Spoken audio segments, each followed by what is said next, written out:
I don't know what to call you. Unknown? Unknown. Unknown. I'm here with Unknown, the one and only. Uh, Don Fortune, George Dimitri, and John Jissel. I'm assuming that's how you pronounce your last name. Cool. Jizzle. Jessel. Okay. From Timeless Haunt. And thank you guys for allowing me to talk to you for a little while. Um, just some, run of the mill questions. Notice some distinct, I've heard, pretty much the entire record now that is coming up, Dark for Life. Really impressed with the sound. Extremely impressed with the sound. Thank you. Thank you. Uh, and listening, Unknown, your style of singing, there was a lot of spoken word stuff on Haunted Symphony. Yes. Was there a concentrated effort to get more into a rangy vocal area? Well, let me give you a little bit of backstory here. So before Haunted Symphony, I had taken about 7 years off from singing, and I had been in a previous project where my vocal style was more the power metal, more the Halloween, Judas Priest, Iron Maiden's, way up there all the time, constantly. So when I took the 7 years off, not that I forgot how to sing, but when you don't play that instrument for a while, you kind of lose a little bit of what you had, and it honestly took me a while to get back into it. So I actually I wanted to make a concerted effort to bring back the higher voice, but I wanted to hit all facets. I wanted to hit my highs, my mids, and my lows. I wanted to be a full, well-rounded vocalist. And so I actually started taking vocal lessons again from Ken Tamplin, who was like the foremost rock metal vocal coach in the world as far as I'm concerned, and he's really helped me a lot. So yeah, I wanted to make I wanted to not show off because I didn't care. In the first album, I really tried to keep it to the mids and the lows, and I didn't really touch upon a lot of the high stuff. But I kind of felt like I needed to show the world that I'm not only capable of doing it, but I'm still doing it. But a little meaner, putting a little more grit behind it. Still keeping it not screamy, but still melodic and listenable. If that makes any sense, it's kind of all over the place there. But as a metal fan, I appreciate that. I appreciate the more melodic sound. Me too. There's a lot of stuff out there that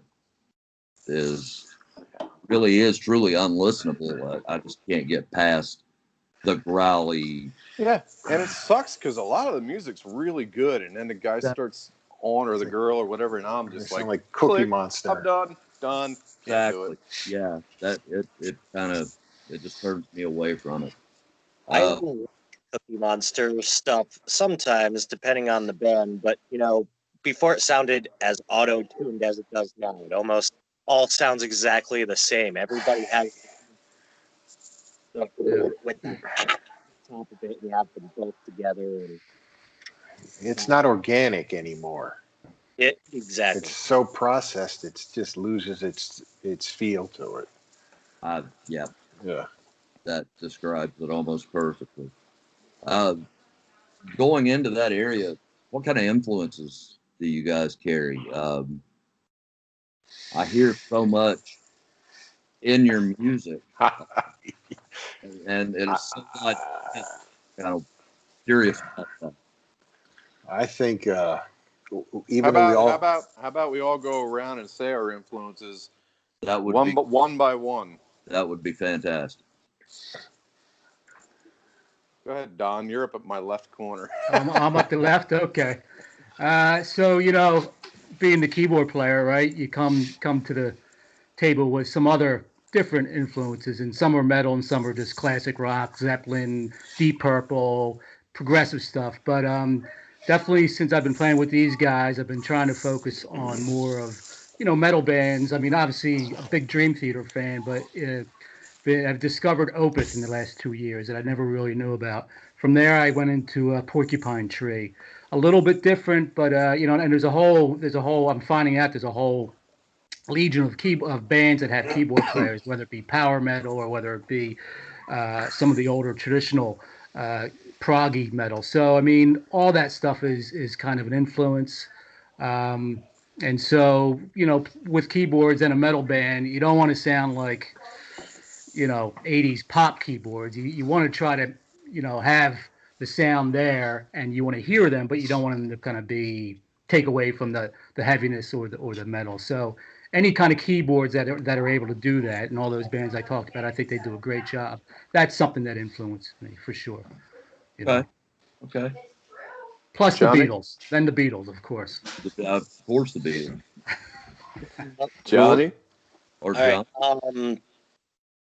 Let's see. I definitely agree with Opeth and Porcupine Tree. They are awesome. But biggest bands for me were always the big four thrash stuff, being a drummer.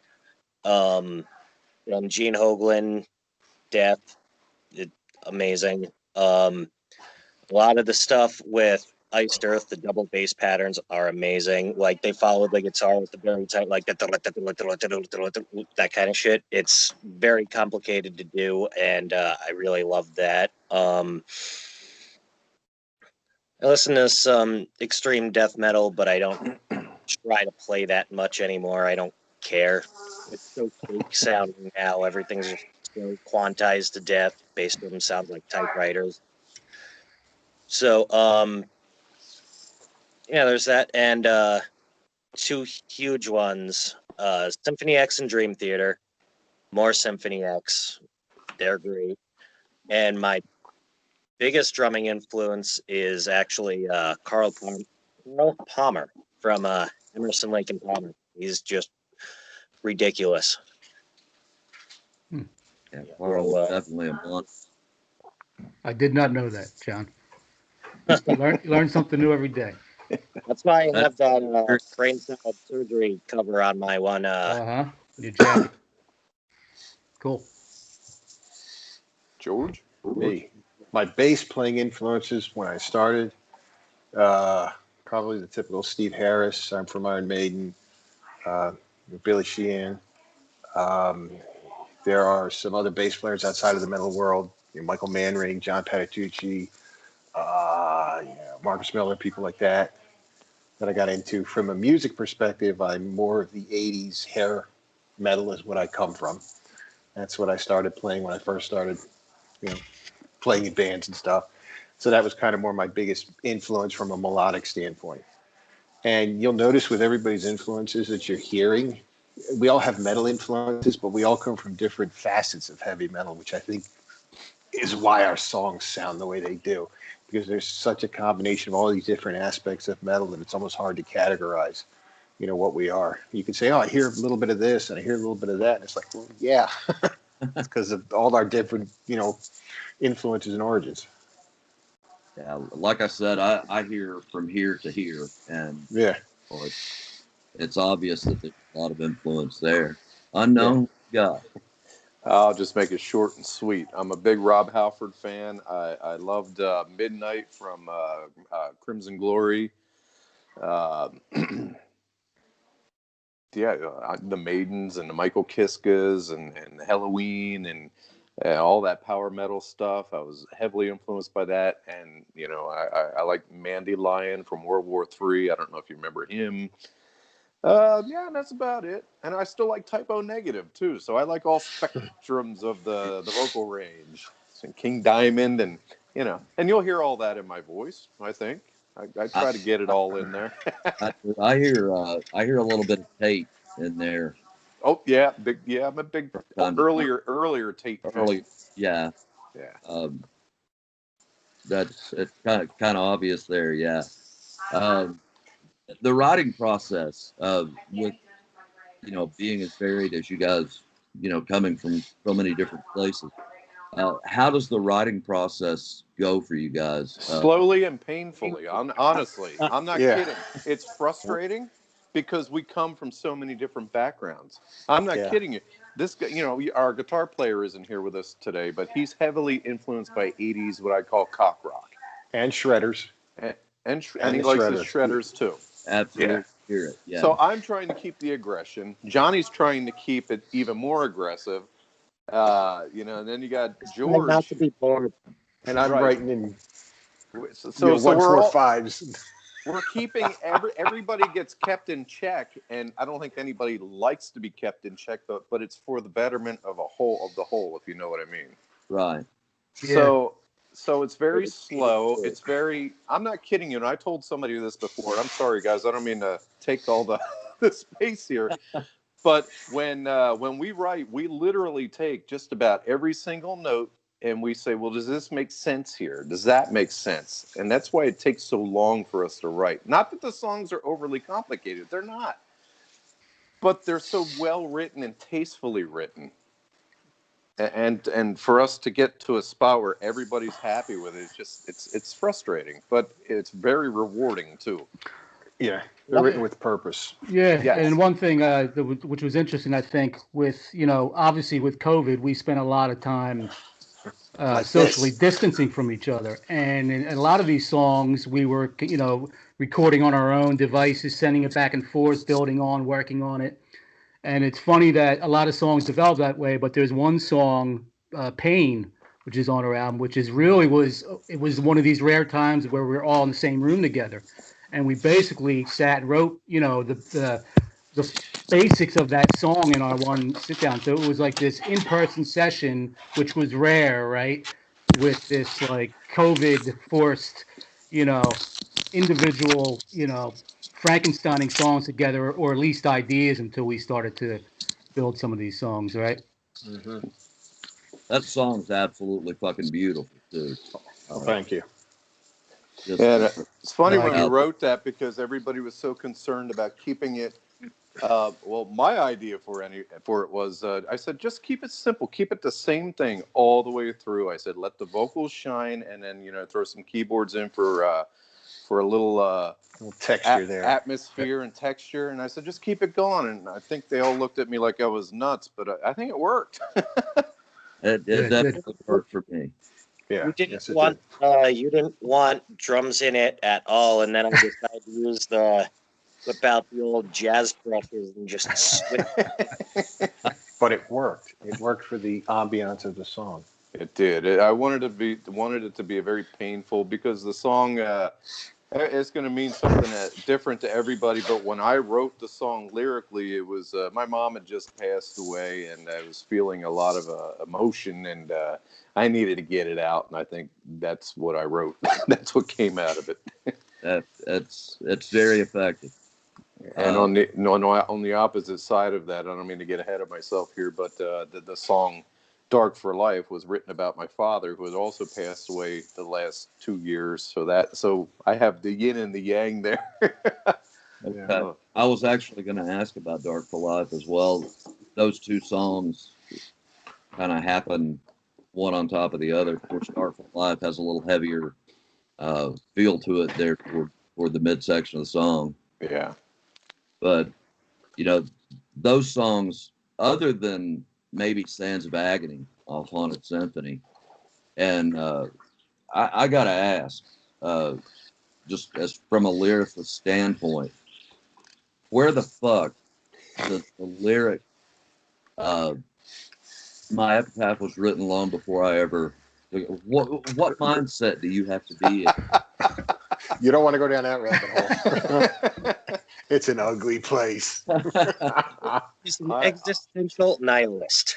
Yeah, I'm a really, really dark person as far as lyrics go. I have a really dark sense of humor. I'm a dark lyricist. No. It doesn't mean I live my life like that, but when I hear a song, I want it to hit you, and I want it to hit you hard. I'm with you. It certainly does. Yeah, I mean the imagery, especially on Haunted Symphony, and I'm still listening to the new stuff, but the imagery that you guys put out there on Haunted Symphony was so dark, and just the entire thing just gave me, I don't even know how to describe the feeling.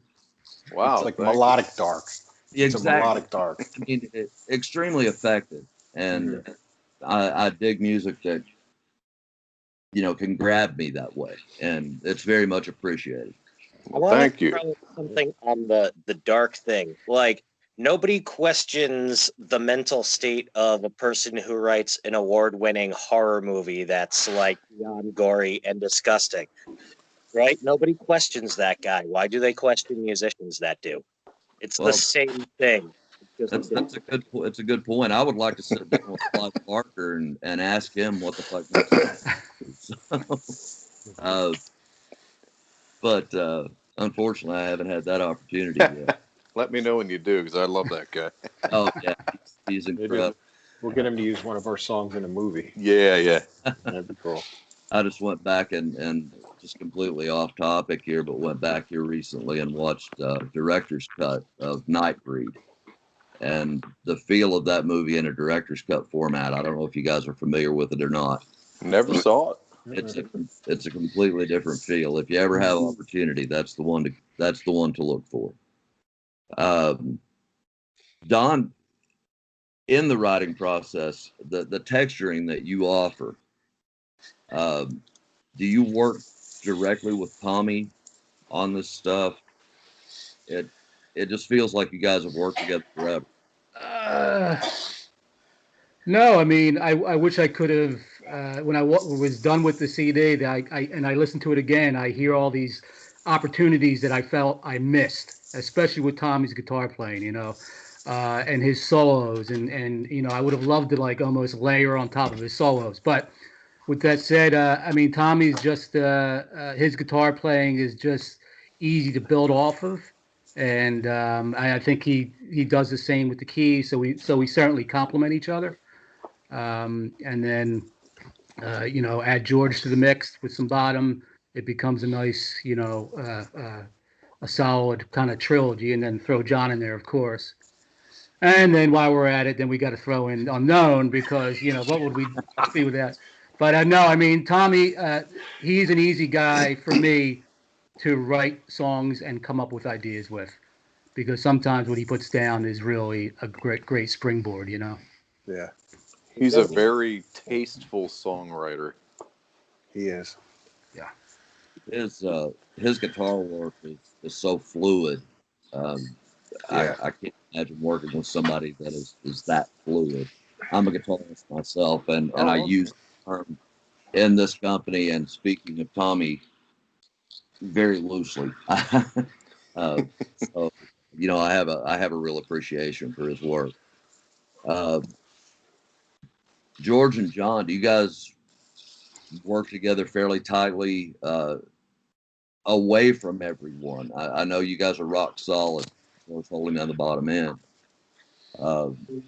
We do not actually. I wish we could. I live 2 hours away from them, and that limits our together time right now. With everybody's working, so it's. I used to do that with a past band I was in, Forgotten Legacy. Me and Chuck, the bass player in that band, and in Beyond Fall, and got to plug the other bands. Anyway, me and him used to spend like hours in a practice room, just us running through the songs, like beginning to end, just us, no vocals, nobody else. We do discuss, what we're doing, and I will listen to what John is doing, just to make sure that I am on. Listen for his nuances, his unique aspects, if you will, and make sure everything that I do sort of corresponds, so that we are tight, even if we don't get the ability to get together and physically work it out. And if he has any cool ideas, like I'm going to do a little run here, and this will be the run, I could accent it on or something. Mm-hmm. Okay. I could figure it out. Hey, Johnny, I don't mean to bring up technical issues doing the show, but you're kind of cutting in and out with it's like, do you have a microphone or something that you're It's up like a against? buffer a little bit. No, I just have my phone is leaning on a little tackle box that I keep all my drum shit in. Okay. And He's just buffering a little bit. Oh, That's what's okay. going on, All right. because it's kind of in the middle of nowhere.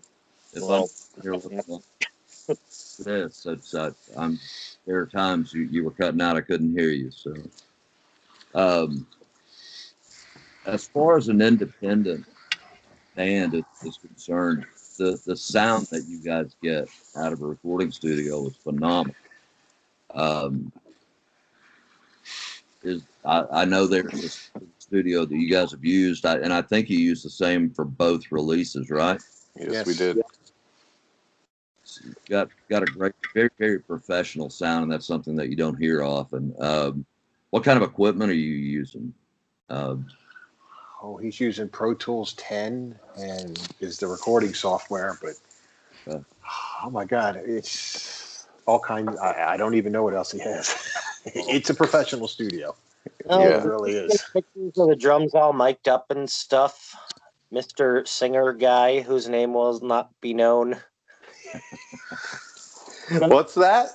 I said, didn't you get some pictures of the drums all set up so people could like see what kind of mics and all that shit? Yeah, the guy uses like 2 mics for every single drum, overheads, all kinds of crap. The whole room. Yeah. So those are real live drum sounds. You're not hearing a replacement drum. Those are real deal drums, and he's got those sounding great. Actually, there is a little bit on the bass drum of a sound enhancer because the bass drum it's impossible to get it to cut through without it. But you're playing the bass drum. None of this is piped in drums or keyboards playing drums. All the drum hits are actually drums. You're just hearing what John's talking about are effects that are just done in any recording process to enhance and stuff. Yeah. That's the sound of the bass drum. It's sample layered over just for the bass drum. Because when we were using one bass drum, and when you're going too fast, it the sound changes. It goes to more of a fluttery, timpani sound. It's not as attacky, so it loses everything, and then it varies. Been doing that shit for years. Like Metallica, everybody does it. So.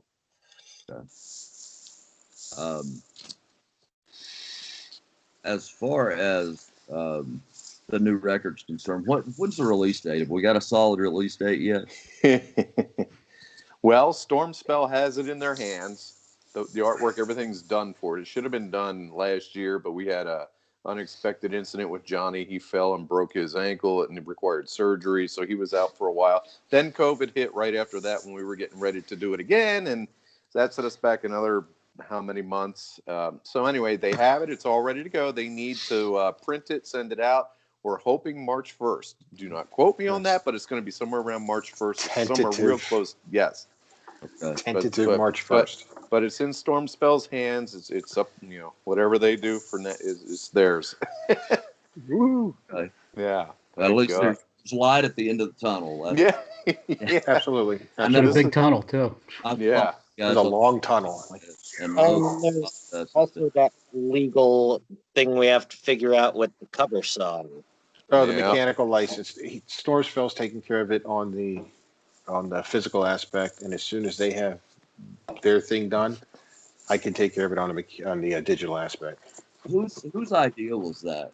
Just by the way, the song, Wicked Game Unknown. Okay. No, man. No. I have the closet music I like, and that's one of the songs I love. That song. I don't know why. No problem. I like Chris Isaac. Period. So good, awesome. I kind of that too. So it's a hell of a good cover song. I was really impressed with it. Thanks, appreciate it. That went through so many changes. I mean, we only finalized that really just a couple of weeks ago in the studio. Yeah, we had one idea for it, and we're like, it's not working, so we changed it up a little bit. And now it works. It's very effective. Thank you. I know with the whole COVID-19 thing, everything's been such a cluster, over the last year. Do you guys have any kind of plans on touring behind this if the ability presents itself?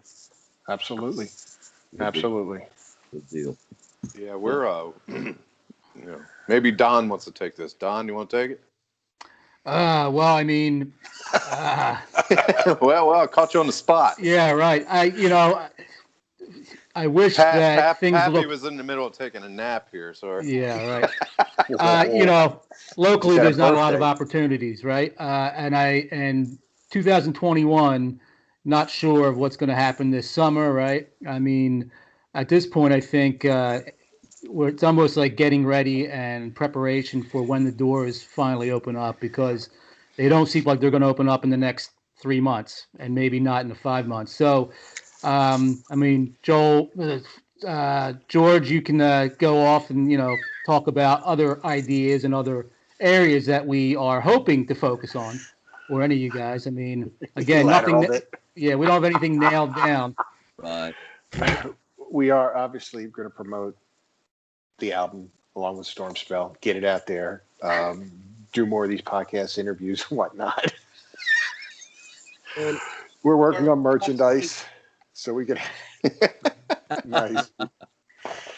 As John is showing us there, new Timeless Haunt do-rag bandana and mask. So we're getting those done. So there'll be merchandise come along with it. We are trying to write. We are still writing. We have a lot of ideas banging around because that never ends, and we really enjoy doing that. And we're going to practice. So when we can start playing out again, we'll be ready to go. yeah, our main goal, I think, is to appeal to the German audience, and I'd really like to play overseas. So that's what I think. That's very specific, sir. That almost sounds like you're supporting Nazis, German. What did I say? Nothing. He's just being a tool. Oh, what else is new? Definitely. There's a large, we obviously, got metal. in Japanese and French magazines, right? We have, and Greek. Yeah. Oh, You know, So we seem to have a nice little following in Greece, in Germany, some in France, in Japan. So it would be nice to expand on that. Yeah, I wonder when things finally do open up, as far as festivals and things like, is it just going to be like this, the ocean is just going to open? I mean, is it just going to be a sea of opportunities as well as bands and competition? I don't know. Like, what's it going to be like when the first big festival gets the green light? I don't know. their own little I What's read that? something, part. read something a couple weeks back around Great Britain and work visas for musicians coming in to play festivals over there when they finally open up, and the process being even more stringent than it was before. So I don't know what it's going to hold for you guys. Hopefully things are going to open up soon. That's I think we're all kind of ready to. I know fans aspect. I'm ready to hear something. So Mike, I'm sorry, I'm going to cut you off. Mike, what are your honest opinions on the new album? Did you like it more? Did you like it less than the first one? I like it more. I think there's a wider variety of styles represented there. I like both. But with the Dark for Life material that I've heard, there's just such a wide range, and it really is a phenomenal release. I feel like Dark for Life is a nice evolution from what Haunted Symphony was. We've expanded more on what our writing style, if you will. Yeah, and it's the same thing with as far as the vocal style is concerned. On the question that I like hearing that range. You get up a couple of. Thank you. Nice surprise. Yeah, thank you. Everybody seems to always be surprised by that. Were there any specific things that stood out in any of the songs?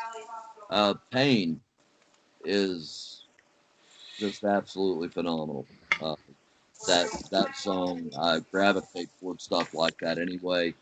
I had actually made some notes on each individual track.